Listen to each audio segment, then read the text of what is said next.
বাংলাদেশের পরিস্থিতি পর্যবেক্ষণ করা হচ্ছে জানিয়ে ভারতের পররাষ্ট্র মন্ত্রণালয় সাম্প্রতিক বিভিন্ন ঘটনাকে উদ্বেগজনক বলে উল্লেখ করেছে। শুক্রবার নিয়মিত ব্রিফিংয়ে ভারতের পররাষ্ট্র মন্ত্রণালয়ের মুখপাত্র রণধীর জয়সওয়াল বলেন, এসব ঘটনাকে মিডিয়ার বাড়াবাড়ি বা রাজনৈতিক সহিংসতা বলে উড়িয়ে দেয়া যাবে না।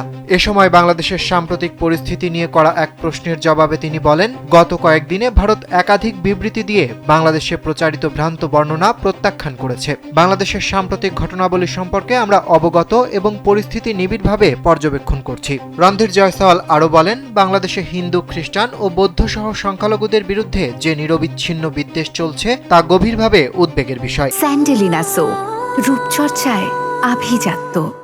আমরা ময়মনসিংহে এক হিন্দু যুবকের নৃশংস হত্যাকাণ্ডের তীব্র নিন্দা জানাই এবং এ ঘটনার সঙ্গে জড়িতদের দ্রুত আইনের আওতায় আনার প্রত্যাশা করি। এক প্রতিবেদনে এ তথ্য জানিয়েছে টাইমস অব ইন্ডিয়া। এদিকে রাজবাড়ীর পাংশায় বুধবার রাতে গণপিটুনিতে অমৃত মণ্ডল ওরফে সম্রাট নামে একজন নিহতের ঘটনা দুঃখজনক জানিয়ে এটি কোনো সাম্প্রদায়িক হামলা ছিল না বলে এক বিবৃতিতে জানিয়েছে বাংলাদেশ সরকার।